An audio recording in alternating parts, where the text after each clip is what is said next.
So when I was a little girl, I was raised by my single dad, Joe, who is an engineer. And my dad worked on projects like the pacemaker, the microprocessor, and I think I was really a tomboy. You know, I'd say, Dad, you know, you go to the country fair and they'd have those big pumpkins. I'd say, Dad, how do they grow those big pumpkins? And next thing I know, we'd be in his little car, we'd be driving up the laneway of some farmer's house, knocking on the door, how do you grow those? And by the way, if you want to grow big pumpkins, apparently beer is like the ticket for that.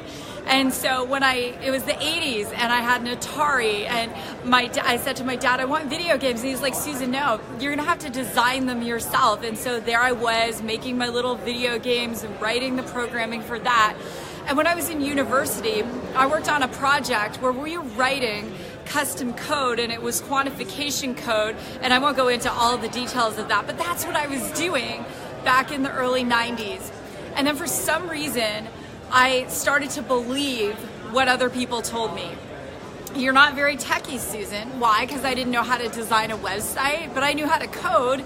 Oh, Susan, you know, you really just focus on what you're good at. Fitness, marketing, sales. Don't worry about that.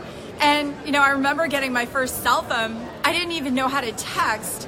And I realized that it wasn't that I didn't know, but I was giving away my power. And how many of you can relate to that? So for the course of almost a decade and a half, I believed I wasn't techie.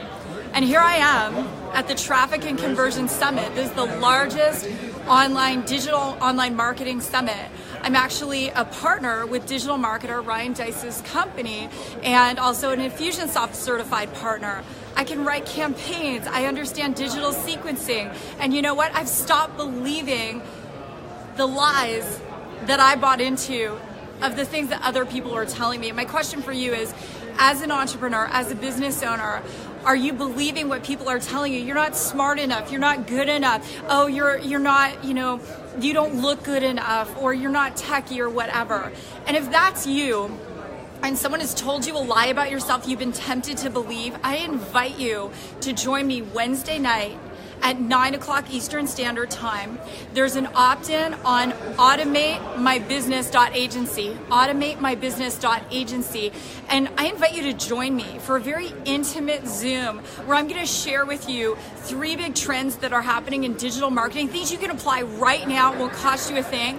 I'm also gonna share with you business automation strategies. I'm gonna share with you what some of my clients are doing, and you know what? My final message is to you, make 2018 your year. Just bust out, make a decision that enough's enough. Stop being pigeonholed into something that doesn't even represent who you are. Put on your running shoes and get ready to take it to the next level. I love you guys so much. I'll see you on Wednesday, automatemybusiness.agency.